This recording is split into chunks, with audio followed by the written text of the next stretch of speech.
put it this way. I've said this before and I'll say it again. I do not think Kevin Stefanski wants Shedeur Sanders to succeed in Cleveland.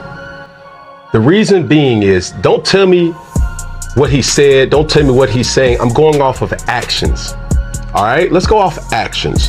The actions is, if I'm Shedeur or if I'm a Shedeur Sanders fan, I would not want him to take the field, because that's going to consistently be the display we're going to see. It doesn't matter if it's Deshaun.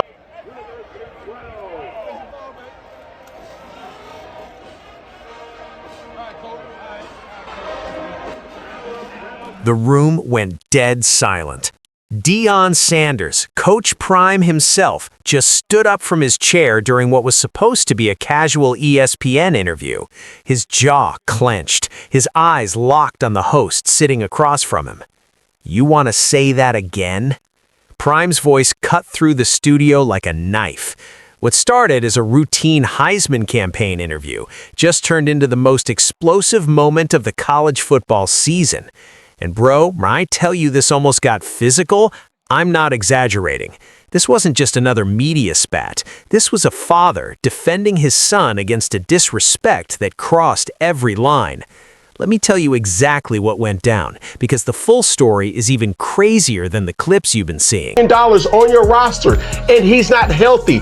That impacts the talent that's around him. They are not a good team. Right. But this is the thing that really irks me the most, is because he doesn't get any reps.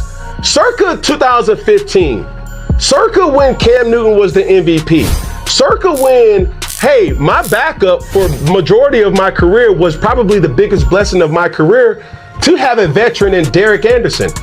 Ron Rivera still knew we're one play. It's a regular Tuesday afternoon at ESPN's Denver studios. Deion Sanders rolls in with his signature swagger, sunglasses indoors, Colorado Buffaloes gear head to toe, ready to talk about his quarterback son, Shedeur's Heisman campaign. The interview starts normal enough. Coach Prime's talking about the team's turnaround, the culture change at Boulder, all the usual stuff. But then the host, let's call him Marcus Reed, one of those analysts who's never played it down but always got something to say, decides to go off script. "Coach Sanders, let me ask you something." Marcus leans forward with this smirk on his face.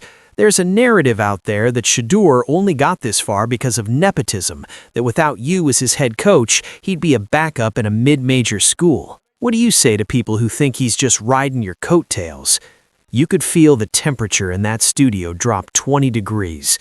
Prime's smile faded, his shoulders squared up. Anyone who knows Deion knows that look. That's the look that says somebody just made a massive mistake. But Coach Prime, being the professional he is, he takes a breath. "Let me educate you real quick," he starts, his voice calm but with an edge sharp enough to cut glass. "My son threw for over 3,000 yards last season. He's got the highest completion percentage in the Pac-12. He's reading defenses like a 10-year veteran. But go ahead, tell me more about how he's just here because of his last name." Marcus doesn't back down, though. He actually doubles down. "With all due respect, Coach, other quarterbacks have similar stats without the prime-time spotlight. Joe Burrow didn't have his dad coaching him to a Heisman. Neither did Bryce Young. I'm just saying what a lot of people in the football community are thinking." And that's when Prime stood up. Hold up. Deion's hand goes up, and he's rising from his seat. The producers in the background are panicking. You can see them scrambling in the reflection of the studio glass. "We need to take a break." But Prime's not having it. "Nah, we're not taking a break. We're going to finish this conversation right now." Marcus shifts in his seat, clearly not expecting this level of pushback. "Coach, I'm just doing my job as a journalist." "Your job?" Prime cuts him off, and now he's stepping closer to the desk, not threatening but definitely closing the distance. "Your job is to analyze football, break down film, talk about reads, progressions, arm strength. But what you just did, that wasn't analysis, that was personal. You just disrespected my son on national television, and you thought I was going to sit here and smile about it?" Here's what people don't understand about Deion Sanders. Yeah, he's flashy, yeah, he talks big, but underneath all that swag is a man who's been disrespected his entire career. People said he couldn't tackle, said he was selfish, said he only cared about himself. He proved them all wrong, became a Hall of Famer, won Super Bowls and a World Series, and now he's watching the same narrative get thrown at his son, and he's not about to let history repeat itself. In this game is malpractice. At no point in time, and this is what I said, Ocho, so at no point in time, so you don't think Dylan Gabriel could possibly get hurt? He can't possibly bring a knee, bring a shoulder, get concussion. There's no possible way anything could possibly go wrong that you want to get Shedeur like one rep with the ones, two reps with the ones. I ain't saying split it 50-50. I understand that. But the truth, the ugly, unspoken truth buried under all that excitement, was that Shedeur Sanders never had a chance. I didn't mean any disrespect to Shedeur personally. Then what did you mean? Prime's voice rises. Because the way I see it, you just told millions of people watching that my son doesn't deserve to be where he is, that everything he's worked for, the early morning workouts, the film study, the pressure of playing for his father, all that means nothing because of his last name. Is that what you're saying? The tension is suffocating. Camera operators don't know where to point their lenses. The other analysts on set are frozen. One of them, a former NFL linebacker, actually starts to stand up like he might need to play peacemaker. But then something shifts in Prime's demeanor. He takes a step back, and that dangerous smile creeps back onto his face, the one that's somehow more intimidating than the anger. You know what? I'm going to let you finish this interview, but we're going to do it my way. You're going to pull up Shedeur's film from the USC game right now, and you're going to break down 3 plays where he made throws that backup quarterbacks can't make. Can you do that for me, Marcus? Marcus Stanners. Coach, that's not really how we structured this segment. I don't care how you structured it. Prime leans on the desk now, his hands planted firmly. You made a claim about my son's ability. Back it up. Show me the film that supports what you just said, because I can show you 20 clips that prove you're dead wrong. And here's where it gets really interesting, because Prime starts telling a story. He sits back down, but this time he's in full storytelling mode, the kind of mode that made him a legendary analyst himself. Let me tell you something about Shedeur that didn't make SportsCenter. He begins. Last week, we're practicing for Oregon. 4th quarter simulation, we're down by 3, 2 minutes left, no timeouts. I call a play I know is going to get him hit, a play where the protection's going to break down, and he's going to have to make something happen. You know what he did? Marcus is silent now, realizing he's lost control of this interview completely. He took a shot to the ribs from our best pass rusher, a kid who's going to play on Sundays, kept his eyes downfield, threw a dime to his receiver in tight coverage, 22 yards, then got up, jogged back to the huddle, and called the next play himself. Didn't look at me, didn't look at the sideline, just led his team down the field like a veteran. That's who my son is. But you wouldn't know that, would you, Marcus? Because you don't come to our practices. You don't talk to our players. You just read Twitter takes and regurgitate them on TV.